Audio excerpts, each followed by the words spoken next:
The idea that we lean to steer comes from the fact that when you lean right, you unconsciously pressure the right handlebar, and that countersteers the bike right. Vice versa for left turns. Lean steering is one of the myths of riding. Some believe body steering works because they can maneuver the bike with their hands off the bars. When we move our weight around on the bike, it actually creates a counter-steering action. Look at the pointer.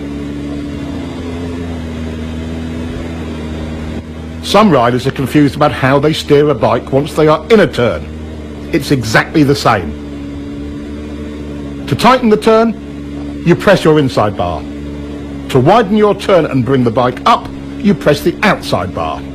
Counter-steering always works. Countersteering is a piece of riding tech that will help you to improve your control in virtually every situation. Let's take a look at some other parts of riding. You guys really do have the cutting edge of bike technology, don't you? But look at the size of that rear tire. Look at the size of those brakes. I'll bet you really can haul on them if you need to, huh?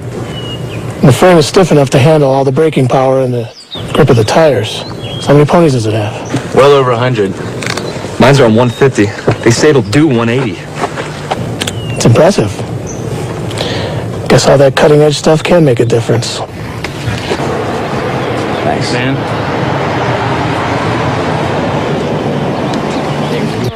But sometimes the cutting edge cuts the rider. What's needed is the riding technology to match the machine's technology. After over a century of development, motorcycles are truly precision cornering machines. But that doesn't eliminate rider error. What stops most riders from being able to use all of that potential?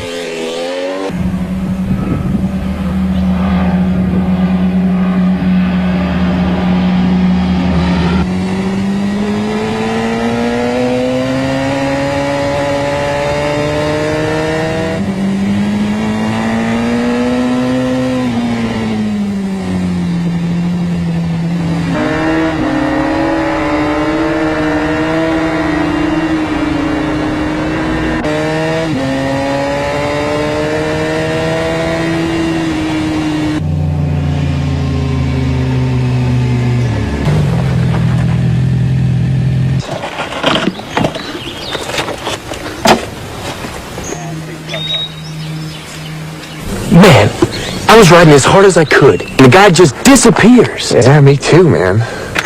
Hey, was there anything in that Twist 2 book he gave us about riding harder?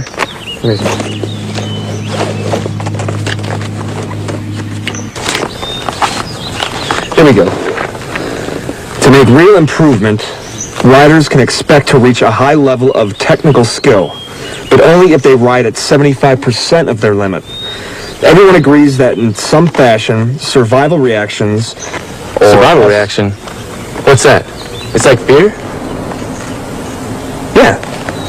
Survival reactions, or SRs, are the ever-present barrier to riders reaching their goals. That's right. Every time I try to up the pace, I get myself into all sorts of problems.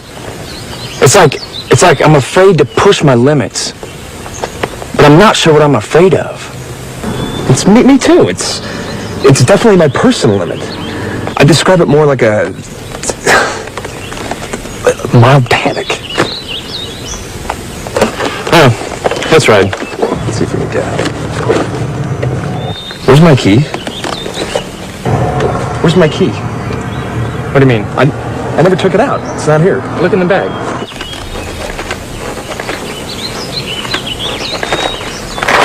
It's an agreed-upon fact. Our instinctive survival reactions, our SRs, ruin a rider's hopes of being confident and in control.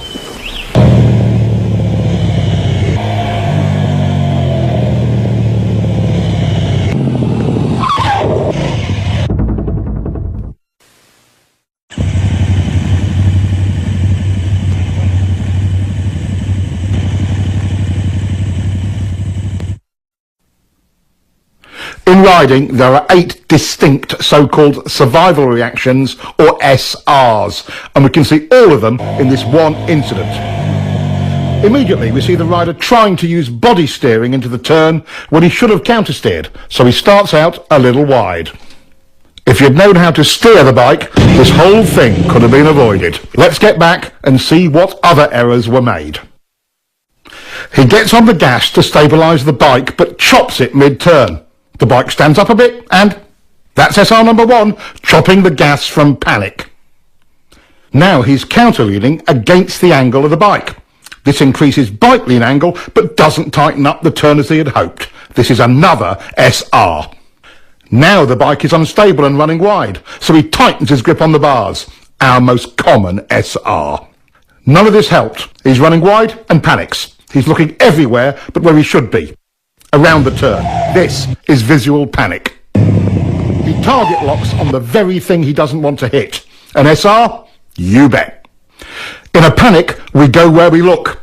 He's steering directly towards the log where his attention is locked. SR number 6. With his attention tunnelling down, he cannot steer effectively and becomes frozen on the bars. Yes, SR number 7. He can't turn, so he jumps on the brakes. Our 8th SR.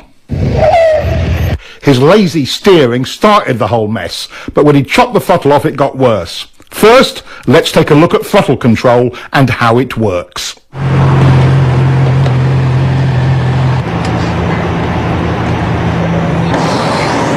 How'd you feel? My bike felt terrible on those turns back there. How was yours?